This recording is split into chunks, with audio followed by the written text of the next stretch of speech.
देखिए, जंग रुकी कब थी? जंग का टेम्परेचर कम हुआ था, रुकी तो नहीं थी। सही बात। और आप देखें, बात ये है कि दोनों जो फरीक हैं, मेन यानी कि अमेरिका वर्सेस ईरान, दोनों जो हैं वो अपनी-अपनी ऑडियंसेस को दिखाना चाह रहे हैं कि वो जीते हैं। एक तरफ अमेरिकन आइडियोलॉजी की जीत और दूसरी तरफ ईरानी आइडियोलॉजी की जीत। ये 2 आइडियोलॉजीज़ के दरमियान ये जंग हो रही है। और उसमें मसला ये है कि ये एक स्लो पेस वॉर है। हमने उसका जो एक मैसिव ब्लो था वो देख लिया जब अ, अली ख़ामेनी जो हैं उनको मारा गया और जो बहुत सारे ईरानी लीडर थे उनको मारा गया। उसके बाद बमबारी हुई बेतहाशा। वो फ़ेज़ जो था उसके बाद मामला लटका हुर्मुज़ पे। और हुर्मुज़ पे ईरान ने रिसेंटली एक प्रपोज़ल भी भेजा था कि जी आप ऐसा करें कि हुर्मुज़ की बात कर लेते हैं, क्योंकि ज़ाहिर है ईरान पे भी प्रेशर आ रहा था, तो न्यूक्लियर-श्यूक्लियर बाद में कर लेंगे। अब ईरान के अंदर भी वो डिवीज़न है, कुछ लोग हैं जो कि चाहते हैं कि न्यूक्लियर जो है साथ-साथ, क्योंकि न्यूक्लियर पे तो कब से डिबेट कर रहे हैं अमेरिका के साथ, कोई नई नहीं है, लेकिन जो कि अमेरिका चाह रहा है।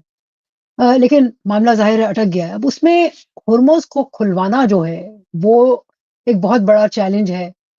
अ, ये बिल्कुल भी डोनाल्ड ट्रंप को काबिल कबूल नहीं है कि जी अच्छा हुर्मुज़ पे तो कोई सौदाबाज़ी कर लें, लेकिन जो मेन उनकी डिमांड है यानी कि न्यूक्लियर इश्यू, उस पे बात ना हो। सो उसकी वजह से उन्होंने कहा कि अच्छा, पहले एक ये किया कि अमेरिका ने जो है काउंटर ब्लॉकेड किया। अब उसके बाद जो ज़्यादा जो हो रही है बमबारी, अब ईरान ये कह रहा है कि जो यूएई वाला जो फुजैरा पे जो हुआ है वो हमने नहीं किया, वो कोई किसी और ने किया है। और ये भी आपके ही प्रोग्राम में डिस्कशन पहले भी होती रही है कि इसमें सिर्फ एक और बाहर का जो फरीक है वो सिर्फ इज़राइल नहीं बल्कि जीसीसी के कुछ ममालिक भी हैं जो कि चाहते हैं बिल्कुल। कि ईरानी रिजीम जो है वो जीते ना, सर्वाइव ना करे। तो ये झगड़ा जो है वो तो बिल्कुल चल रहा है और इसमें इसका टेम्परेचर क्या ऊपर जाएगा? क्या यूनाइटेड स्टेट्स रिएक्ट करेगा अपने जो अ, सपोर्टर्स हैं जीसीसी में, गल्फ में, उनको बचाने के लिए आएगा? बिकॉज़ गल्फ स्टेट्स जो हैं वो इज़राइल नहीं है। दुरुस्त। सो ये लेयर्स हैं कॉन्फ्लिक्ट की। क्या इज़राइल जो है वो प्रोवोक कर रहा है यूएई को और चाह रहा है कि ईरान वो जंग जो है वो फिर से शुरू हो, जो कि अभी मद्धम पड़ गई थी। फिर ये है कि मैं समझती हूँ कि ज़्यादा जो तशवीशनाक बात है वो ये है कि अभी डोनाल्ड ट्रंप ने ये कहा, एक ट्वीट की कि जनाब उनके जो बहरी जहाज़ हैं, नेवल शिप्स जो हैं अमेरिका की, वो एंटर करेंगी होर्मुज़ और उसमें जो फँसी हुई शिप्स हैं उनको निकालने के लिए। अब ये बहुत पेचीदा मामला है जिससे टेम्परेचर बढ़ भी सकता है। अब मेरा तो अंदाज़ा ये है कि 2 ऑप्शंस हैं। एक तो ये है कि ईरान जो है इसको केयरफुली टैकल करेगा। अमेरिका ने भी अभी तक केयरफुली टैकल किया है, यानी कि काउंटर ब्लॉकेड होने के बावजूद शिप्स जो हैं गुड्स लेके, ऑयल लेके ईरान का वो भी निकली हैं दूसरे ममालिक की, और दूसरे ममालिक को भी ईरान ने भी निकलने दिया है। अब अगर नेवल शिप जाती है और ये इस्टैब्लिश कर पाते हैं अपने लोगों को, डोनाल्ड ट्रंप के, देखो हमने तो इनको ज़बरदस्ती हमने सिक्योर कर लिया है होर्मुज़ को, तो ज़ाहिर है ये ईरान की जो लीडरशिप है वो इस पे उनके जो सपोर्टर्स हैं उनका क्या रिएक्शन होगा। ये बैटल ऑफ नैरेटिव्स है और ये बहुत बुरी तरह डोमेस्टिक पॉलिटिक्स जो है वो गाइड कर रही है जियोपॉलिटिकल जो स्टेक्स हैं, मामलात हैं, बिल्कुल। और जियोपॉलिटिकल जो स्ट्रैटेजी एक होनी चाहिए उसको। बिल्कुल।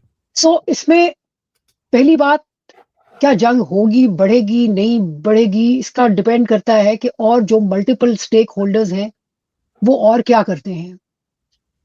एक्सीडेंटल कोई चीज़ हो सकती है जिसकी वजह से, अगर फ़र्ज़ करें वो जो नेवल शिप है कोई उस पे अटैक होता है, तो ज़ाहिर है अमेरिका फिर रिएक्ट करेगा।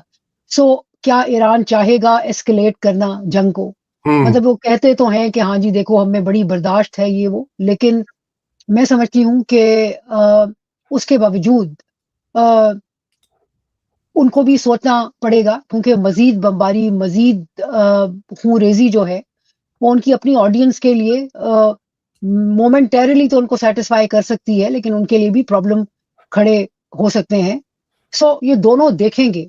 जी, आयशा एक तरफ के पॉलिटिकल कॉस्ट क्या है ना रिस्पॉन्ड करने की, और दूसरी तरफ के पॉलिटिकल कॉस्ट क्या है रिस्पॉन्ड करने की, बल्कि मिलिट्री कॉस्ट क्या है रिस्पॉन्ड करने की। जी, बिल्कुल आयशा, आपने वो बिल्कुल ईरान के लिए भी ये अनसस्टेनेबल है, जितना नुकसान वहाँ पे हुआ। पहले वहाँ के अवाम बेचारे सताए हुए सैंक्शन से, इकोनॉमिक स्क्वीज़ से, महँगाई से, करप्शन से, और ऊपर से इस जंग में बहुत भारी नुकसान हो रहा है। अब ज़ाहिर बात है, पाकिस्तान में तो आपको पता है ना, जज़्बातियत चलती है कि जी वो ईरान जीत गया और अमेरिका के घुटने उसने टेक दिए, हरा दिया है, शिकस्त कर दी है। हकीकत ये है कि वहाँ पर बहुत ज़्यादा लोग तंग हैं, और ईरानी हुकूमत भी, सिविलियन हुकूमत इसलिए तो चाहती है कि कोई डील, कोई बातचीत हो सके। ये आईजीआरसी जो है आशा, वो उनकी इस वक्त हार्ड लाइन वो ले रहे हैं, वो ज्यादा इसके ऊपर मुसिर दिखाई देते हैं जंग के लिए। आप ये समझती है कि ये जो अंदर जो इनके डोमेस्टिक डायनामिक्स जो है, वो भी आपके ख्याल में इन्फ्लुएंस नहीं कर रहे ईरान की जो अप्रोच है टुवर्ड्स देखिए डिप्लोमेसी एंड सीज जी, फायर वगैरह? रज़ा सिर्फ आईआरजीसी नहीं है, बल्कि जो मुज्तबा ख़ामेनी हैं, वो खुद हार्डलाइनर हैं। सो एक तरफ वो है। दूसरा देखिए, अ, एक बात ये है कि ये तो एक आइडियोलॉजिकल वो है ना, रिजीम है। लेकिन आप ये भी देखिए कि जब जंग होती है और जंग बाहर से इम्पोज़ होती है, तो कन्विंस करना कि बैक स्टेप ले लो और नेगोशिएट करो, अ, खासा मुश्किल काम होता है।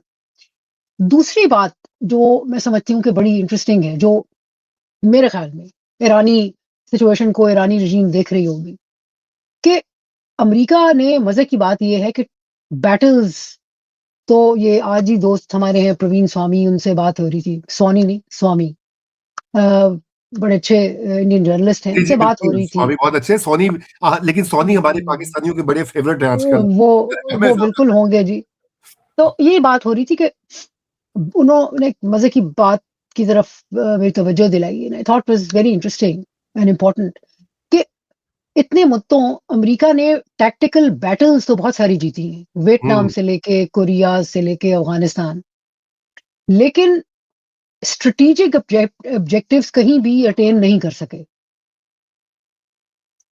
मतलब ये कि वियतनाम में बहुत सारी बैटल जीती, अफ़गानिस्तान में आपने देखा कि जी अल-कायदा, अगर इनका नैरो होता कि भई अल-कायदा को एलिमिनेट करना है और उसको उसामा बिन लादेन को ख़त्म करना है, करके दैट्स आवर ऑब्जेक्टिव एंड।